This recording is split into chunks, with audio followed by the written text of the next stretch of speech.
Most welcome my student. How are you? Are you fine? Thank you. आशा है कि आप लोग स्वस्थ होंगे, मस्त होंगे और व्यस्त होंगे। देखो बेटा, व्यस्त जीवन सबसे सुपर जीवन होता है। एक गांव में नहीं कहा गया है, खाली दिमाग शैतान का घर। न हम खाली रहेंगे, न हमारे दिमाग में शैतान आएगा, है ना?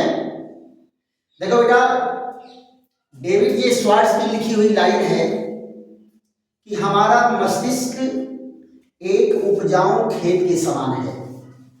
अगर इसको ढंग से जुताई करके अच्छे अच्छे बीज नहीं डालेंगे, अच्छे अच्छे पौधे नहीं लगाएंगे, तो खुरापात तो अपने आप पैदा होगी, बुराइयां अपने आप पैदा हो जाएंगी। इसलिए मस्तिष्क को हमेशा व्यस्त रखना चाहिए। ऑलवेज डू योर वर्क, हमेशा अपना काम करते रहो। चलिए, आज हम लोग एक बेहतरीन टॉपिक पर चर्चा करते हैं। आपको व्हाइट बोर्ड पर दिख रहा है पुनर्विन्यास अभिक्रिया, जिसकी अंग्रेजी होती है रीअरेंजमेंट रिएक्शन। इसमें होता क्या है बेटा, जो अभिक्रिया का मध्यवर्ती है, उस मध्यवर्ती में से कोई छोटा परमाणु या परमाणु समूह एक परमाणु से दूसरे परमाणु पर स्थानांतरित हो जाता है, जिससे क्या लगता है कि जो उत्पाद हमें मिलना चाहिए वो उत्पाद नहीं मिल रहा है। ये तो भाई नई प्रकार का उत्पाद आ गया। तो नए प्रकार का उत्पाद जो बन के तैयार होता है वो पुनर्विन्यास के कारण होता है, और इसी अभिक्रिया को हम पुनर्विन्यास अभिक्रिया कहते हैं। देख लो बेटा, एक बार डिफिनेशन देख लेते हैं। क्या लिखा है? ऐसी रासायनिक अभिक्रिया जिसके मध्यवर्ती में किसी परमाणु या परमाणु समूह के स्थानांतरण से उत्पाद की रचना में परिवर्तन आ जाता है, यानी बनने वाले उत्पाद की रचना में परिवर्तन आ जाता है और अपेक्षित उत्पाद से अलग उत्पाद बनता है, पुनर्विन्यास अभिक्रिया कहलाती है। यानी जो आप अपेक्षा लेकर के बैठे थे कि ऐसा उत्पाद आना चाहिए, वैसा नहीं आता, उससे अलग आता है। क्यों? क्योंकि बीच में पुनर्विन्यास हो जाता है, रीअरेंजमेंट हो जाता है। रीअरेंजमेंट होता क्यों है, इस पर हम ध्यान देते हैं। रीअरेंजमेंट का मुख्य कारण है कार्बोनियम आयनों का अस्थायित्व। आपको मैं पढ़ाया था कि प्राइमरी कार्बोनियम आयन से सेकेंडरी कार्बोनियम आयन ज्यादा अस्थायी होता है, सेकेंडरी कार्बोनियम आयन से टर्शियरी कार्बोनियम आयन ज्यादा अस्थायी होता है। तो अगर अस्थायी कार्बोनियम आयन बनने की संभावना है, प्रोबेबिलिटी है, तो ये अपने आप प्रक्रिया संपन्न हो जाएगी। इट्स साइमल्टेनियस प्रोसेस, अपने आप होने वाली प्रक्रिया है। जरा देखो इनका अस्थायित्व का क्रम, आपको मैं पढ़ाया था, एक बार रिपीट कर लीजिए। सबसे कम अस्थायी कौन है? Methyl carbonium ion. इससे ज्यादा अस्थायी कौन है? Ethyl carbonium ion. इससे ज्यादा अस्थायी है। और इससे भी ज्यादा अस्थायी कौन है? ये आइसोप्रोपिल कार्बोनियम आयन या सेकेंडरी कार्बोनियम आयन। ये देखो बेटा, सेकेंडरी कार्बोनियम आयन। और इससे भी ज्यादा अस्थायी कौन है? ये आपका टर्शियरी कार्बोनियम आयन। देखो बेटा, टर्शियरी कार्बोनियम आयन ये ज्यादा अस्थायी है। और ये प्रोसेस जो है अस्थायी की ओर अपने आप जाएगा। अगर सेकेंडरी से टर्शियरी बनने की संभावना है तो अपने आप बन जाएगा, प्राइमरी से टर्शियरी बनने की संभावना तो अपने आप बन जाएगा। इसीलिए इनमें अरेंजमेंट होता है, राइट? तो एग्जांपल लेकर के देखते हैं। ये कौन है? Methyl carbonium ion, methyl carbonium ion, methyl carbonium ion. और ये कौन है? Ethyl carbonium ion, carbonium ion. ये बेटा कैसा है, प्राइमरी कार्बोनियम आयन। ये कौन है, ये है isopropyl carbonium ion, isopropyl carbonium ion. ये कौन है, सेकेंडरी कार्बोनियम आयन। और ये क्या है, नियोब्यूटिल, नियोब्यूटिल कार्बोनियम आयन। ये कैसा है, टर्शियरी कार्बोनियम आयन।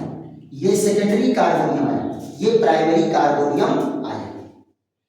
यानी प्राइमरी कार्बोनियम आयन से ज्यादा अस्थाई ये है और सेकेंडरी से ज्यादा अस्थाई टर्शियरी है कार्बोनियम आयन।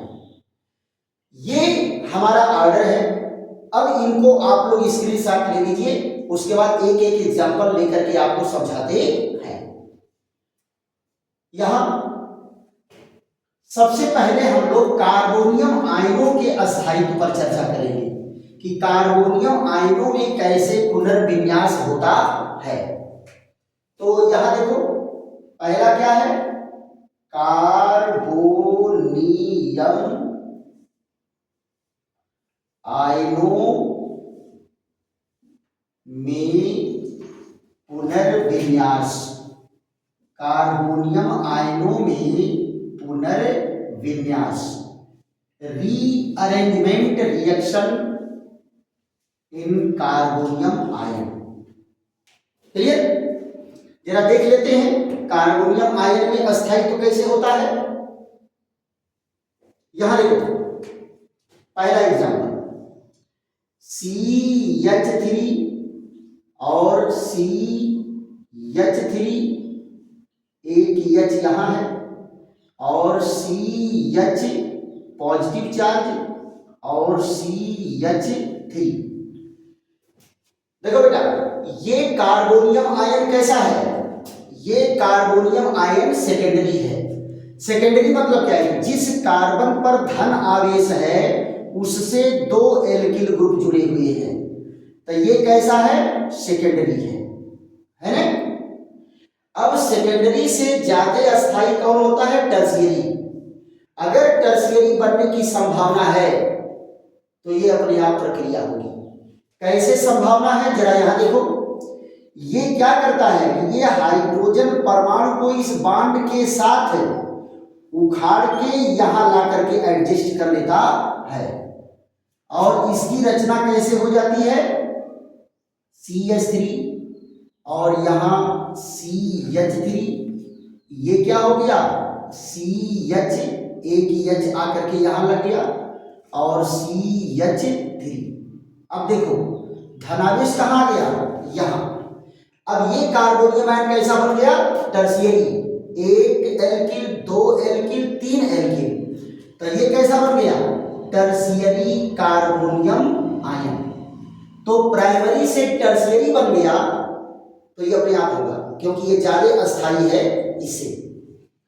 दूसरा एग्जांपल देख लो, दूसरा एग्जांपल क्या है, CH3 और CH3,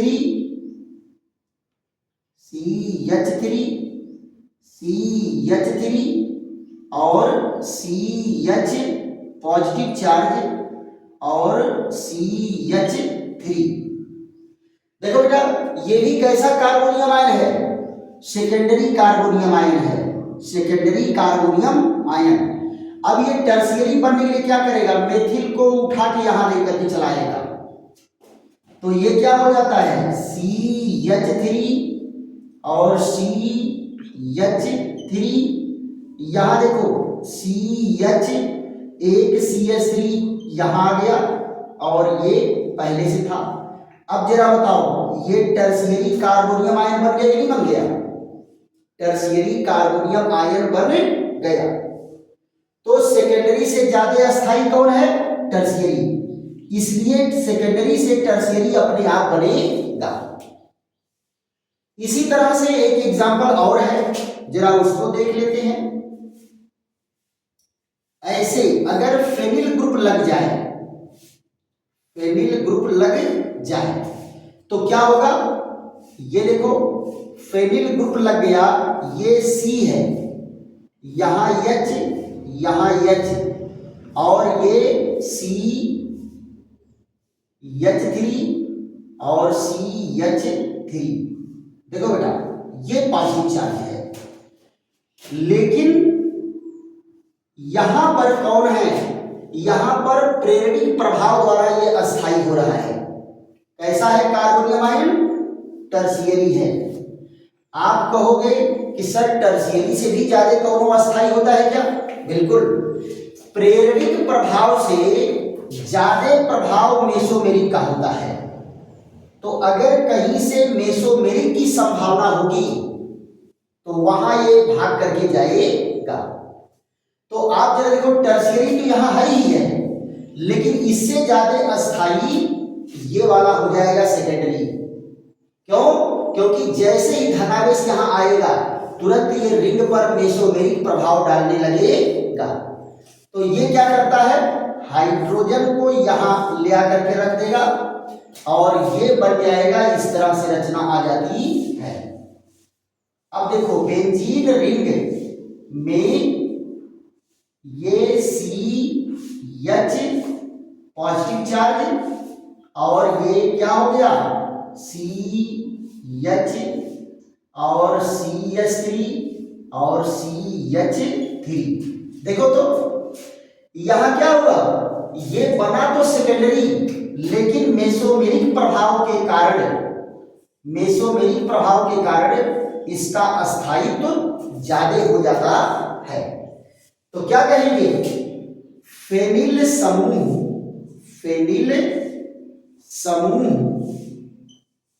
में मेसोमेरिक प्रभाव से अस्थायित्व बढ़ जाता है। मेसोमेरिक में फेनिल समूह में, ये बेटा क्या है, फेनिल समूह है, मेसोमेरिक प्रभाव के कारण अस्थायित्व बढ़ जाता है। तो ये क्या है, कार्बोनियम आयनों का अस्थायित्व है। क्लियर? अगले पॉइंट में हम लोग चलते हैं, एल्कीनों का अस्थायित्व। तो इसको स्क्रीनशॉट ले लीजिए आप लोग, फिर एल्कीनों के अस्थायित्व पर चलते हैं।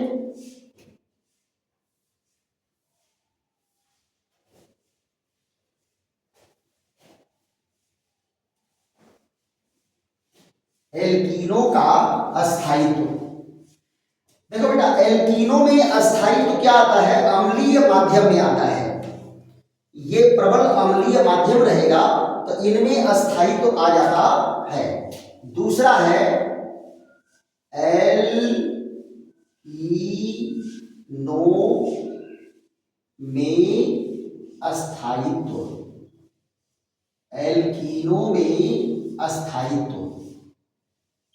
ये जरा देखो एल्कीनो में अस्थायित्व कैसे होगा। एग्जांपल लेते हैं, CH3 और CH3 और ये CH डबल बॉन्ड CH2 किस माध्यम में बेटा, यहां जरा देखो सांद्र सल्फ्यूरिक अम्ल के माध्यम में।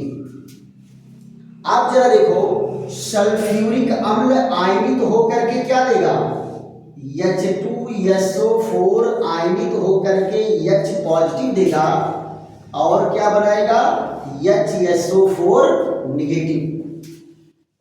तो H पॉजिटिव क्या करता है, यहां आता है और यहां से पाई इलेक्ट्रॉन को लेकर के जुड़ जाएगा, कहां पर, इस पर जुड़ेगा। कहां जुड़ेगा, इस पर। तो आप जरा देखो CH3 और यहां CH3 और ये बन गया CH पॉजिटिव चार्ज और यहां CH3। देखो बेटा हाइड्रोजन के जुड़ने से क्या बना है, हाइड्रोजन के जुड़ने से सेकेंडरी कार्बोनियम आयन बना है। कैसा carbonium ion? Secondary carbonium ion. अब इनकी प्रोबेबिलिटी क्या बन रही है? इनमें होगा पुनर्विन्यास। यही मध्यवर्ती है, यही मध्यवर्ती है, क्योंकि बीच में बन के तैयार हुआ है। तो यहां क्या होगा? ये उठा करके यहां लेके चले आएंगे, तो इनकी संरचना कैसे हो जाएगी? CH3। अब यहां देखो C पॉजिटिव चार्ज यहां आ गया, CH3, और यहां देखो यहां CH3, एक H यहां है और ये CH3। देखो बेटा, इसका रूप बदल गया कि नहीं बदल गया? सेकेंडरी कार्बोनियम आयन से क्या बन गया? Tertiary carbonium ion, tertiary carbonium ion. यहां देखो ये क्या है? ये यहां पर इलेक्ट्रॉन दे करके डबल बॉन्ड बना देगा और हाइड्रोजन निकलेगा H पॉजिटिव के रूप में। तो यहां देखिए क्या है? CH3, यहां डबल बॉन्ड, ये CH3 और CH3, ये H पॉजिटिव बना। आप जरा देखो यौगिक कौन था? यौगिक था 1 2 3 4, यानी 3 डाईमेथिल, डाईमेथिल और ब्यूटीन 1। क्या था? ब्यूटीन 1। ये यौगिक क्या बन गया? 1 2 3 4, ये क्या बना? 2 3 डाईमेथिल, डाईमेथिल, और क्या बना? ब्यूटीन 2। क्या बन गया? ब्यूटीन 2। तो दूसरा यौगिक बन गया कि नहीं बन गया? एल्कीनो में पुनर्विन्यास हो गया कि नहीं हो गया? अब यहां देखो जो H पॉजिटिव आयन निकला है वो चला जाएगा कहां? जिसका था उसके पास, H2SO4 से मिला था और वो H2SO4 के पास चला जाएगा। सो H2SO4 यहां क्या है बेटा? बोलो लला। यहां H2SO4 क्या होगा? कैटलिस्ट होगा। क्या होगा? उत्प्रेरक होगा, यानी सल्फ्यूरिक एसिड यहां यूज होता है एज कैटलिस्ट, राइट? तो इसका भी स्क्रीनशॉट ले लीजिए। चलिए, इसके बाद हम लोग चर्चा करते हैं जल योजन में पुनर्विन्यास। जल योजन में पुनर्विन्यास।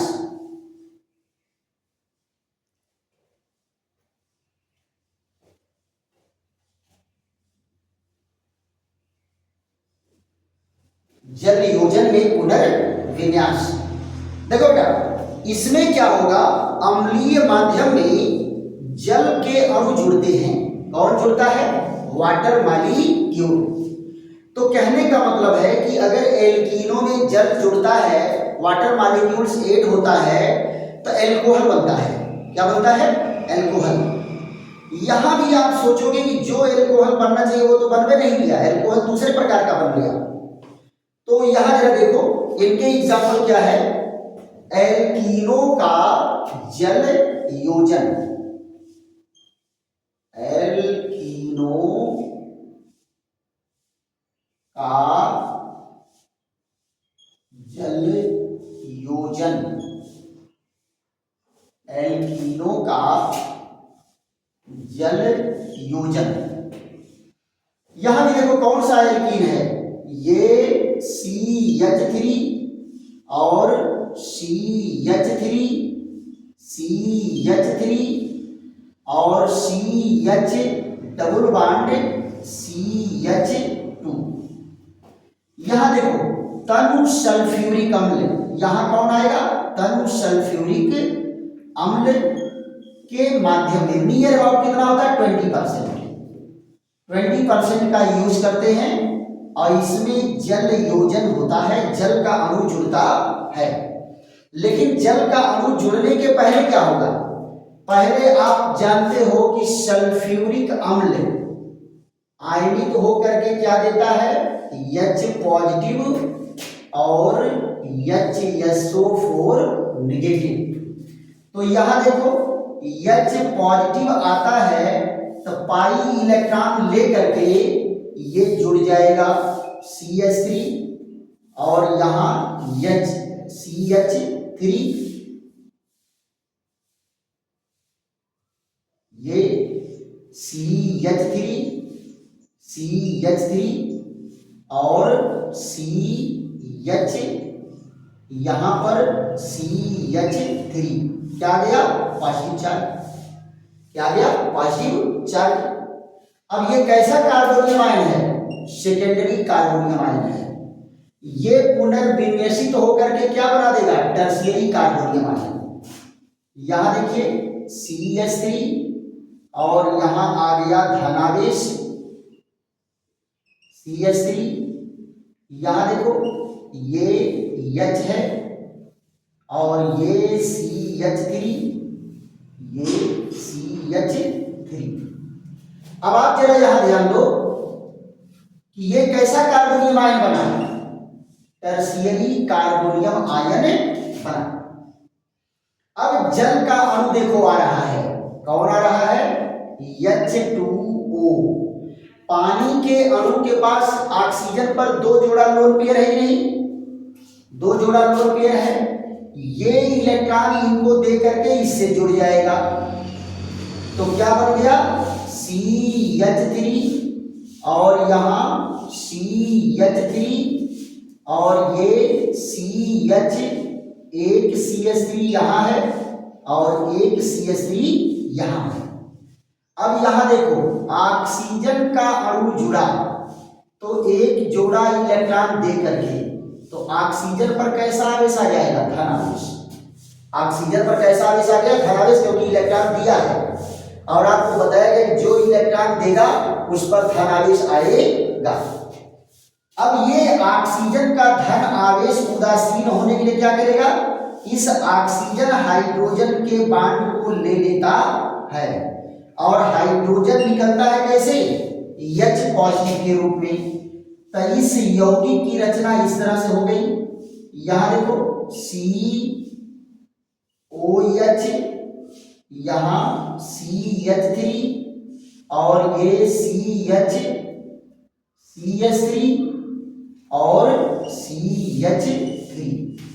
देखो बेटा पानी का अणु जुड़ता, पानी का अणु जुड़ता इसमें तो क्या होता, यहां हाइड्रोजन जुड़ता, यहां OH जुड़ता। बनने की संभावना यही है कि यहां हाइड्रोजन जुड़े और यहां OH समूह जुड़े। लेकिन ध्यान दो हाइड्रोजन तो यहां जुड़ा, पक्की बात, लेकिन OH इस पर न जुड़ करके कहां जुड़ रहा है, यहां जुड़ रहा है। क्यों, पुनर्विन्यास के कारण। यानी जिस प्रकार का एल्कोहल बनना चाहिए उस प्रकार का एल्कोहल न बन करके दूसरे प्रकार का एल्कोहल बन रहा है। किसके कारण, बीच में पुनर्विन्यास के कारण। पक्का। तो यहां देखो क्या है ये 3,3 डाइमेथिल, 3,3 डाइमेथिल और ब्यूटीन 1 और ये क्या बना, यहां देखो 1 2 3 4, ये है 2 3 डाइमेथिल, 2 मेथिल समूह लगे हैं और क्या है, ये है एल्कोहल ब्यूटेनॉल 2 बन करके तैयार हुआ। तो ये भी किस प्रकार की अभिक्रिया है, पुनर्विन्यास अभिक्रिया है, राइट। तो इस तरह से बहुत सारे एग्जाम्पल हैं। आज के वीडियो में यहीं पर विश्राम देते हैं। अगले वीडियो में कुछ और पुनर्विन्यास अभिक्रियाओं पर चर्चा होगी। क्यों, क्योंकि ये बेटा कंपटीशन में बहुत ज्यादा पूछे जाने वाले क्वेश्चन हैं। आप नीट का पेपर उठा करके देखो, ऐसे ही रिएक्शन आए हुए हैं परीक्षा में। तो जो भी है ध्यान से आप लोग पढ़िए और एक एक पॉइंट का पोस्टमार्टम करते हुए हम लोग पढ़ेंगे। और अगर ये चैनल आपको अच्छा लग रहा है, मेरा पढ़ाना अच्छा लग रहा है, तो झूम करके शेयर करिए, सब्सक्राइब करिए और खूब वीडियो को देखिए और कमेंट भी करिए, जिससे ये पता चले कि कुछ अगर कमी है तो उसको दूर करने का प्रयास किया जाएगा। थैंक यू, धन्यवाद।